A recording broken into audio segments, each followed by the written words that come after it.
What's up, guys? Welcome to your 13th 3D Studio Max tutorial. Oh, jeez, must have whooping cough or something, or swine flu. Anyways, welcome to your 13th 3D Studio Max tutorial. And in this tutorial, I'm going to be going over how to take an editable spline and add some depth to it. So we already figured out how to make a regular spline just by using any of our drawing tools. So I'm going to go to my top view here and get rid of my grid, or else it's going to annoy me. And let's go over here to the shapes and create a spline.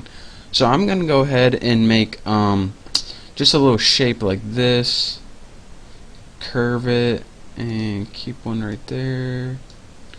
And you can make any shape you want. It's just I'm making this one for a very specific reason that you will see in a little bit. And oh yeah, just like that.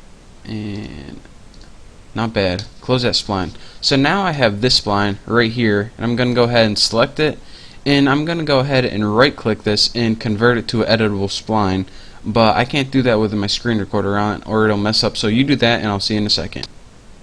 Alright, so now I took this and I converted it to an editable spline. Now in my modifiers tab right here, I can treat it like editable spline. So the first thing I want to do, and this is how you add depth to a spline. Let me turn this so you can see the depth.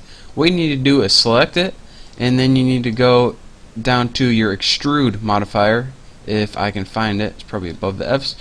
Extrude, and bam, look at that. You can change the amount, which is depth, and the segments is just for well, you can probably see in this little checkbox right here. If I select this, the segments is pretty much how much data there is there.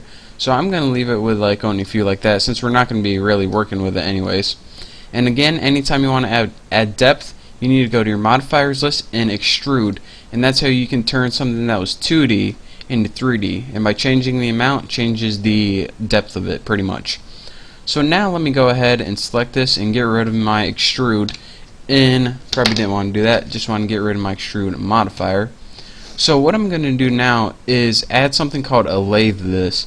And I think a lathe, I'm not sure where the name come from exactly, but like whenever you put something like you're creating pottery and you put it on that thing that spins it around and like molds it, like I don't know, like you're making pottery, I guess. I think that's a lathe. If I'm wrong, leave me a comment and tell me. If I'm right, leave me a comment and tell me I'm right. I need to learn something.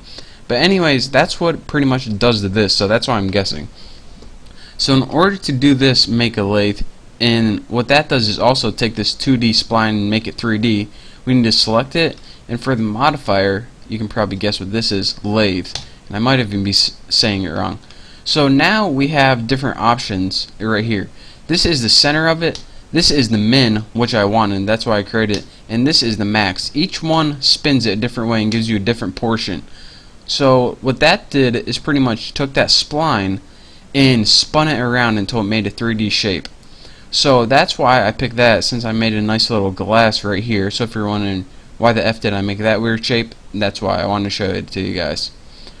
So that is pretty much the basics of how you take an editable spline and make it 3D. Again, that's the extrude modifier. Let me select that.